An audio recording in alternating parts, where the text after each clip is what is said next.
Good evening, church. My name's Alex Marlow, and I fight the establishment media for a living.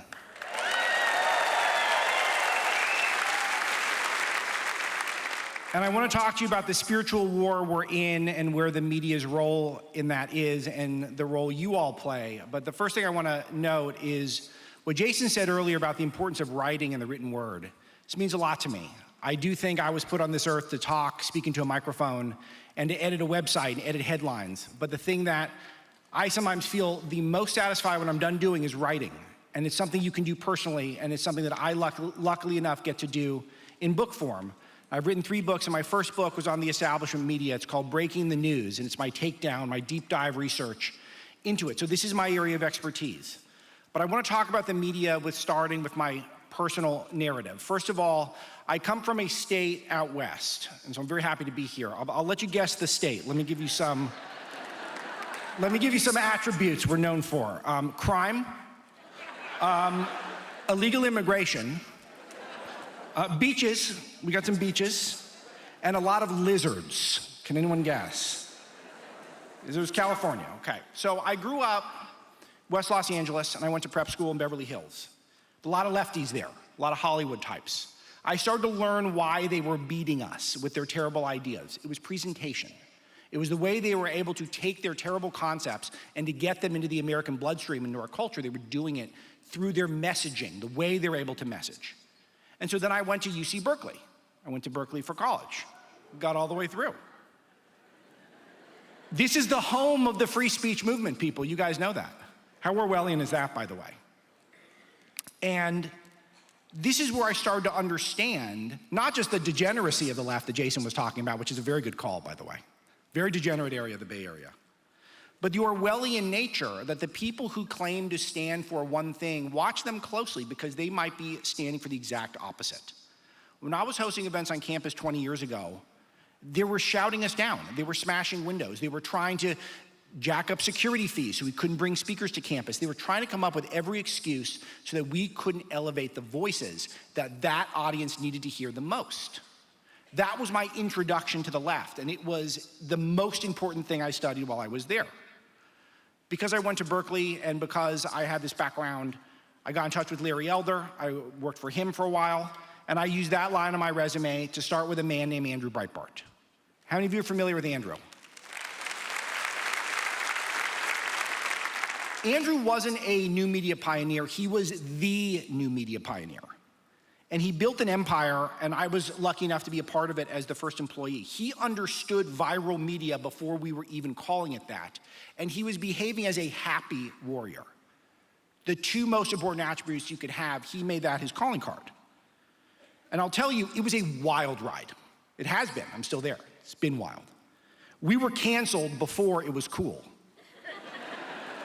The attacks were constant. Falsely called racist, falsely called anti-Semites, even though the website's owned by Jews, the whole concept for it, we came up for in Israel.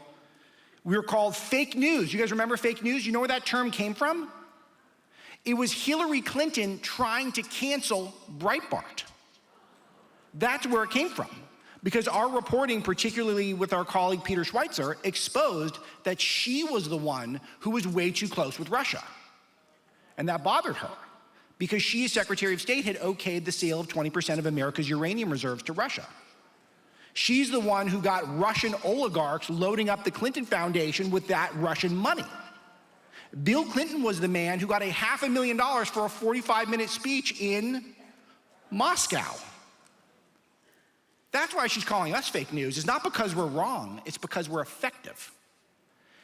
And in one sentence, Donald Trump took that word back when he pointed, I think it was Jim Acosta from CNN, and he said, "You are fake news." And just like that, it was ours. It was our term. We love to do that. And so this is our legacy. This is our birthright in the media space. And we were boycotted simply for reporting the truth. The stories not just of today, but the stories of tomorrow. We were first to note that immigration, illegal immigration specifically, was destroying our country. We were first to identify the reality of Brexit in the UK. We were the first to note the threat of China and big tech, what that poses on this country. And perhaps the one we're best known for, we were the first to take a guy named Donald J. Trump seriously as a potential presidential candidate in 2015.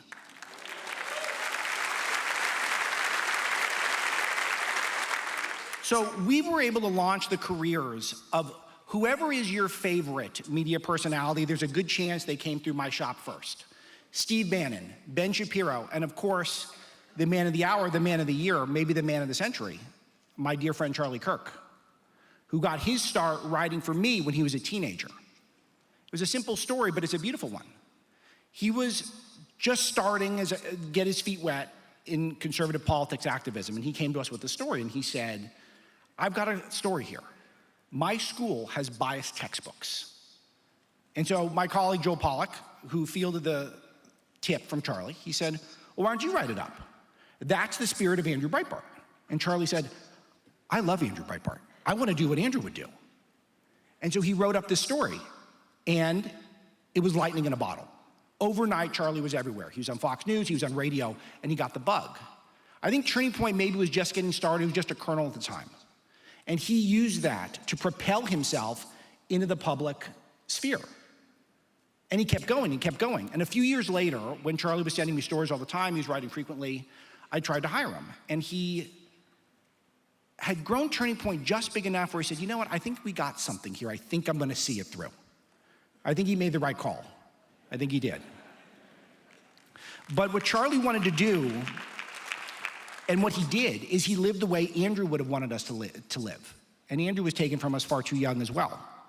You live boldly, you live loudly, and you leave nothing on the field. And even though the risks are massive, if you're righteous, you can be effective in the media space. And now, for the most part, the conservative movement shares the values that we've been pioneering: strong borders, anti-globalism, anti-elitism, anti-corporatism, anti-CCP. We're deeply skeptical of the tech oligarchy. We love rugged individualism.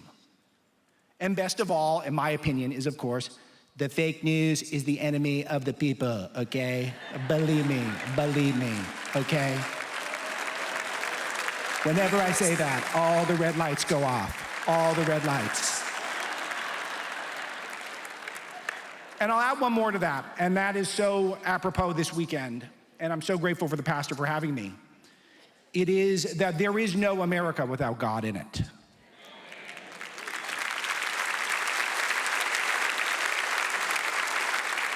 So these are also popular viewpoints. They're not just populist, they're popular.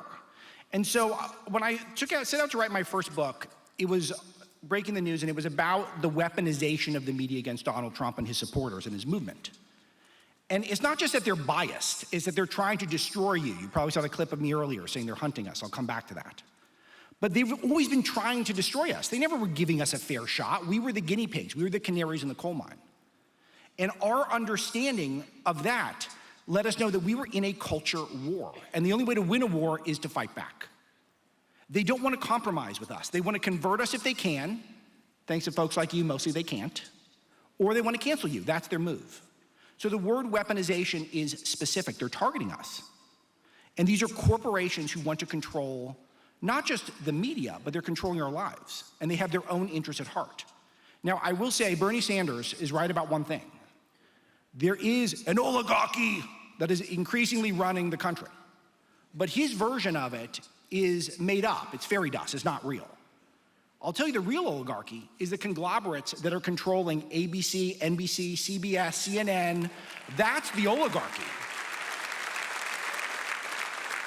Those are the ones who have been silencing your voice, the Christian conservative voice. They're the ones who are not giving you guys a late night show or a news show, or there's no one who's enfranchising you in the establishment media space.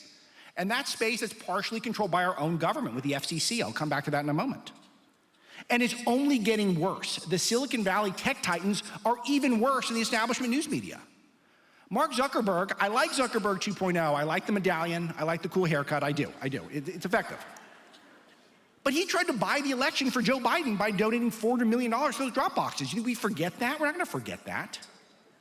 Google is the most harsh, and it controls YouTube against conservative voices. How many of your favorite podcasters can't make money on Google? I'll tell you, you go try to look up a Breitbart story on Google, you're gonna have a hard time. Unless you use the word Breitbart in it, then you're not gonna find any of our stories, even exclusive stories that are 100% factually accurate. You can't find it in Google. And that's acceptable. That's an oligarchy. That's how an oligarchy functions. And their goal is to protect the establishment. We got AI coming up. That's gonna provide some opportunity because we can push back on their lies faster using AI, but it's gonna be garbage in, garbage out. So if garbage goes into the AI algorithms, then you're just gonna get garbage stuff coming out. So what do we do about it? That's the big question for the summit, right? Well, first of all, what we did at Breitbart is we built a powerhouse of new media voices. And what Charlie did was something incredibly special. It wasn't just activism. Charlie wasn't just an activist. Charlie Kirk was a journalist. He was a modern day journalist. I wouldn't say it to his face though, because he'd probably get mad at me. He'd probably say that's the worst insult I've ever heard. How dare you call me a journalist? But he was interviewing the most important people in the world. It was, I compete with him for podcast bookings. And it was like, yeah, well, he just did an interview with Charlie. I'm like, I get it, I understand. That's a big show. I do that show too. And then he would go out and he'd spread the message on places like Instagram, places like TikTok, places where conservatives don't even go. And he would go and he would take over those platforms because he wanted to get the word out. He wanted to be the megaphone. So I want to talk about Charlie a bit for a moment, because his murder has caused me to appraise the media moment that we're in. And I'll share a positive thought with you and a negative thought with you, and I'll do the negative one first. And this is what you saw in the clip that they played at the very beginning of this portion of the night. They all have blood on their hands. The establishment media does. All of them. Erica Kirk gave one of the most brilliant speeches I ever heard in my life a week ago tonight. My favorite line in it is this one. The evildoers responsible for my husband's assassination have no idea what they have done.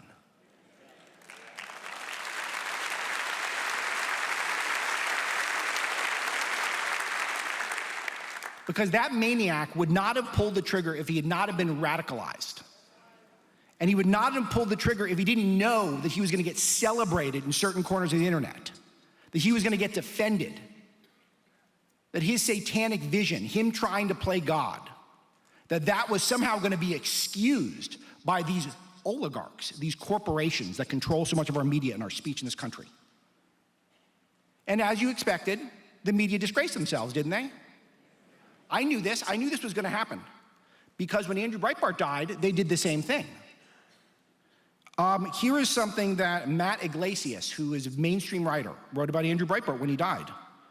The world outlook is slightly improved with Andrew Breitbart dead. It's a mainstream guy. That's as mainstream as it gets in terms of liberal news. It pains me to read these quotes. A guy named Matt Taibbi, who I think is one of us now. I think he's finally on the right. But he was writing for Rolling Stone at the time Andrew died, and he wrote a column titled, "This is Real." And forgive me, earmuffs if small children are around. The column was called "Death of a Douche." Andrew Breitbart has 4 small children, the grieving spouse. He was a friend to everyone.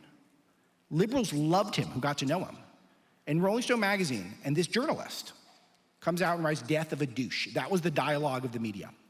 So do you think I was surprised when, after we saw that brutal murder in that train car in North Carolina, that Van Jones on CNN comes out and says, oh, well, it's just hurt people hurting people. You don't know the hurt that this man feels while he's gouging a woman's jugular out of her neck. He was the hurt one. He's the victim here. Were any of you surprised by that? You know it's demonic. You all do. You know that's what it is. There's no other explanation for it. They've been dehumanizing us for decades. When they call us fascists and they call us Nazis, someone is going to get shot. And that's exactly what happened. Happened to my friend. But this has been happening. The list of violence from left to right, from secular against religious in this country, the list is so long I could spend the rest of my time reading it. But in 2025, Turning Point USA students were assaulted at UC Davis. In 2024, I was with Charlie at UC Davis where they smashed into the basketball gym, breaking windows simply because he was speaking to a group of people at UC Davis. the 2 assassination attempts on Donald Trump, the assassination attempt on Supreme Court Justice Brett Kavanaugh. And we got news on that today. Did you guys see that, what the news is? The would-be Brett Kavanaugh assassin is transitioning and is now insisting on using female pronouns. And you tell me Satan isn't here. You tell me. Convince me otherwise. The Summer of Rage, all those pro-life organizations that were vandalized in 2022, the Rand Paul attack, the Steve Scalise assassination, the Family Research Council terror. All of that happened and the media did nothing. They acted like it was normal. It's never been normal. So that's why when you see people like Matthew Dowd from MSNBC suggesting that Charlie Kirk had it coming, or maybe one of his supporters shot him, and the New York Times was quick to remind us that Charlie was a provocateur. Oh, did he provoke his own assassination? Is that the suggestion, New York Times? The Times also got busted saying Charlie made some sort of an anti-Semitic statement. You guys catch the correction? Charlie was quoting someone else to critique it. But they go live with the statement that Charlie, oh, we got him. He's made the anti-Semitic statement. ABC News' Matt Gutman said the text messages between the assassin suspect and his trans furry boyfriend were touching and heartbreaking. CBS claimed that the motives were elusive days after we learned that the suspect had shot rounds with Trantifa symbolism etched into the bullets, or the casings. I know you got some gun people out there, I gotta be specific. I'm gonna get a lot of negative tweets just from that. Blue Sky had to issue a warning to chill out the people on that platform. You guys might not even be aware of this, but this is like a left-wing Twitter alternative, only for lefties.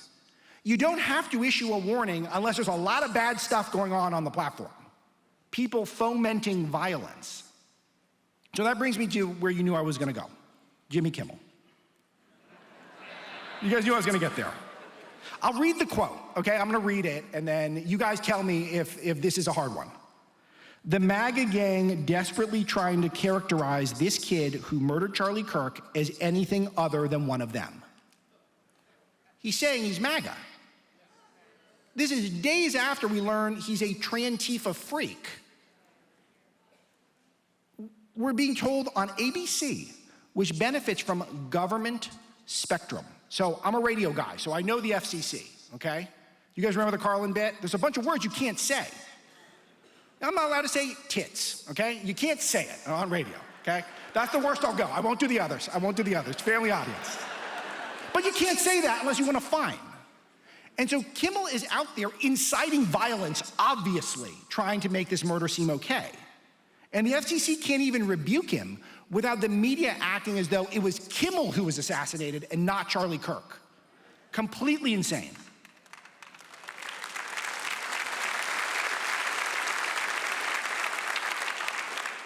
So they dropped him, which is cool. Yeah.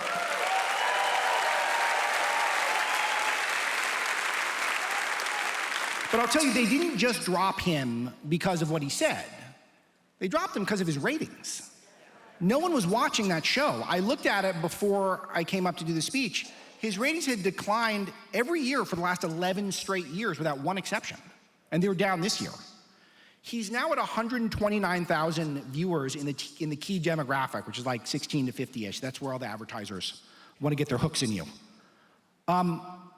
If we put up a video of a cat playing with a ball of yarn at that time, I can guarantee you they have to do this experiment. Sinclair, if you're out there, do this, put it up there. I bet you it gets more viewers than that.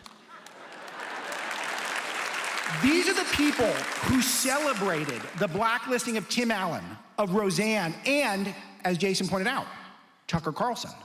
They celebrated when all this happened.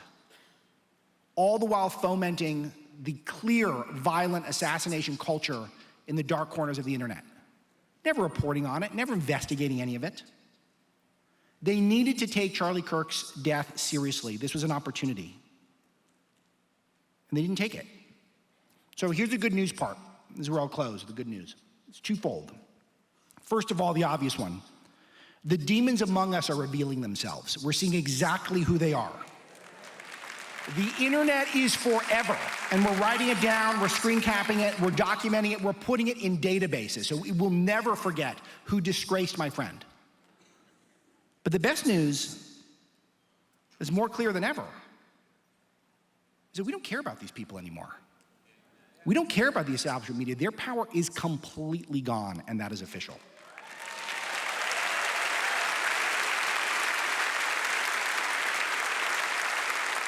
Charlie Kirk is a martyr, a Christian martyr, a martyr for Christ, and a martyr for America itself. And as part of his legacy, I'm not seeing anyone standing around helpless, whining, hopeless. I'm seeing people take action, legal action, non-violent action. People are turning to God and the Bible, church and community. CNN, NBC, the New York Times, the Washington Post, ABC, NPR, they have no sway over us anymore.